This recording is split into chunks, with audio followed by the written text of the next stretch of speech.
Bon, allez, c'est parti pour la vidéo du jour. Enfin du concret côté PSG. Pas mal de choses à dire, notamment des arrivées, tout comme des départs.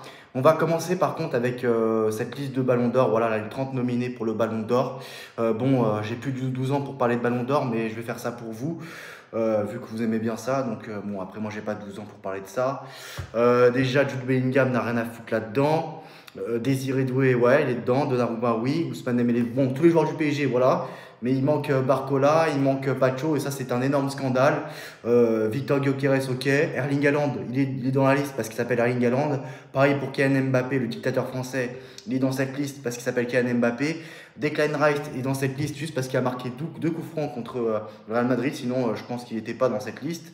Voilà, c'est Guirassy, non, c'est bon, pas de problème.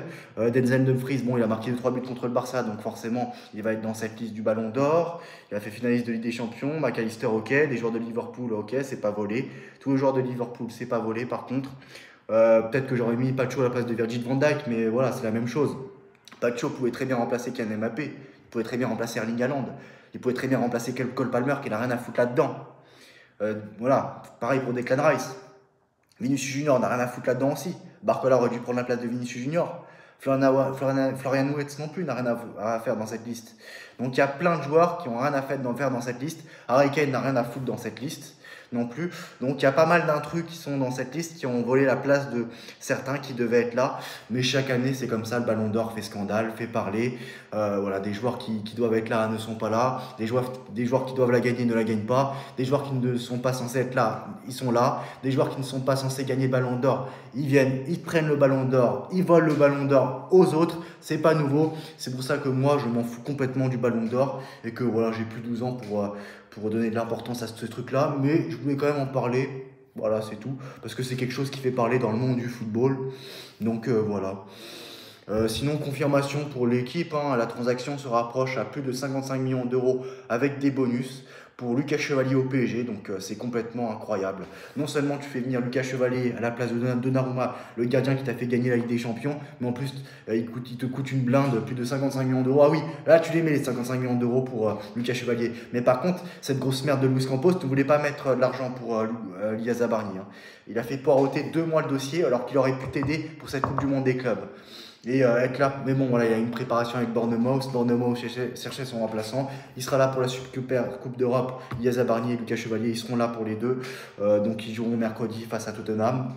Voilà, des bonus qui sont facilement atteignables. Donc, Luis Enrique, Luis Campos et Nasser ont décidé de ne plus perdre de temps dans ce dossier avant de pouvoir compter sur le gardien mercredi, comme je viens de le dire. Et voilà, le dit Zabarni aussi presque conclu. C'est le prochain à rejoindre le PSG. Voilà, donc Luis Enrique veut Chevalier et Zabarni avant mercredi, selon le génie journaliste Fabrice Hawkins, hein, le mec qui sait tout, qui croit qu'il sait tout, mais il n'est pas très compétent celui-là. Accord Lille PSG pour Chevalier, mais bon, vas-y. Sinon, la Juventus accélère pour Colomboigny, donc un accord est presque bouclé avec le PSG sur une valorisation entre 45 millions d'euros et 50 millions d'euros. Donc les discussions portent désormais sur les modalités de l'option d'achat qui devrait s'apparenter à une obligation. Information Gazeta. Lucas Chevalier est attendu à Paris ce jeudi soir. Sa visite médicale est prévue pour vendredi avant de finaliser son transfert, son arrivée au PSG. Voilà. Ouais, parce que Campos, pour arroser ses potes portugais, il est fort, hein. Mais quand il faut mettre 2-3 millions d'euros par-ci par-là, quand il faut donner un plus gros salaire à Donnarumma, là, il y a les mains qui tremblent. Il y a les mains qui tremblent. Voilà, si tu fais ça à Donnarumma, il faut faire pareil aux autres. Il faut aller jusqu'au bout. Et c'est de l'hypocrisie. Je ne pense pas qu'il fera pareil à Dembélé, Barcola, Doué. Voilà, parce que Barcola, il est très bien parti pour prolonger son contrat au PSG. Voilà, donc tu aurais été plus gagnant en gardant Donnarumma qui t'a fait gagner la Ligue des Champions, en de lui donner un plus gros salaire. Voilà, parce que bon, en plus le mec il voulait prolonger au PSG, et s'il quitte librement le PSG, bah c'est pas grave, au moins il t'a fait gagner des champions, il voulait prolonger au PSG, il est arrivé libre au club, il quittera libre le club, il est aussi parti libre de la Sémière, donc voilà, ce serait pas un truc, voilà, je m'en fous s'il se passe un truc comme ça, je m'en fous complètement, rien à voir avec l'autre qui était une arnaque, qui t'a misé 180 millions d'euros sur lui, le mec il t'a pas fait gagner des champions, il t'a pris pour de la merde, il s'est cassé librement du club, il voulait pas prolonger, donc voilà, c'est tout l'inverse de Donnarumma, donc il n'y a pas photo, il n'y a pas match, il n'y a pas comparaison possible entre ces deux-là, impossible. Voilà pour ce qui est de Donnarumma, qui bon, malheureusement ne prolongera pas au PSG, donc il va soit quitter le PSG cet été, c'est l'option plus favorable, vu que Lucas Chevalier va arriver, voilà, la cohabitation ne sera pas possible entre les deux. Donc voilà, hors de question pour les magnifiques dirigeants de s'en séparer librement la saison prochaine. Après, moi, je vous conseille de rester librement, hein. Vous m'avez pris pour de la merde, donc je vais vous prendre pour de la merde aussi. Donc, voilà, donc vous m'avez fait la misère, je vais vous faire la misère aussi. Moi, je suis Donnarumma, je fais ça aussi. Et puis, quitte à perdre un an de ma carrière, au moins je toucherai une grosse prime à la signature et j'irai au bout de mon contrat et tout ça. Et voilà, donc c'est ça pour Donnarumma. Et aussi, Benjamin Sesko va s'engager à Manchester United librement. Donc peut-être que Gonzalo Ramos quittera le PSG pour Newcastle parce que Newcastle vous cherche un numéro 9, Alexander Isak. Il quittera Newcastle au maximum au plus tard dans un an. Donc il faut à tout prix que Newcastle trouve un remplaçant Alexander Isak. Et Gonzalo Ramos, il n'y a pas non plus énormément de numéro 9 sur le marché. Et Gonzalo Ramos fait partie de ces joueurs-là. Et Newcastle est susceptible de mettre une grosse somme pour s'attacher les services de Gonzalo Ramos. Je vous avais parlé de la chaise musicale de numéro 9 ces derniers jours. Bah, ça tient, vous m'avez peut-être pris pour un con, pour un fou. Et bah, ça tient la route pour l'instant. Et voilà, pourquoi pas qu'Alexander Isak peut rejoindre le PSG, bien sûr. Parce que Dembélé ne fera pas une saison comme il a fait la saison prochaine. Je pense pas. Pareil pour Kvaratskhelia, pareil pour Doué et Barcola. Je pense pas qu'ils feront une aussi bonne saison que ça. Même s'ils ont certains ces joueurs-là ont un axe d'amélioration, mais voilà, qui vous dit qu'ils feront une bonne saison, aussi bonne saison que ça? Peut-être qu'ils seront meilleurs aussi, c'est possible. Il y a cette option-là aussi, mais bon, voilà. Maintenant, le PSG est attendu. Maintenant, le PSG est l'équipe à battre. Tout le monde va jouer avec le couteau entre les dents à chaque fois que les clubs affronteront le PSG. En plus, ces clubs, ils sont renforcés. Toi, tu te renforces pas de ouf. T'es pas à l'abri des blessures. Donc, voilà. Donc, il faut que le PSG recrute. De toute façon, il faut du concret là. Le concret arrive. La reprise des championnats arrive. La fin du mercato approche petit à petit. C'est pas encore la fin du mercato, mais on se rapproche quand même petit à petit de la fin du mercato. Donc voilà pour ce qui est du mercato du PSG. Le PSG doit s'étoffer encore. Donc c'est bien, le PSG recrute en défense avec Zabarni. Il faut un autre défenseur central.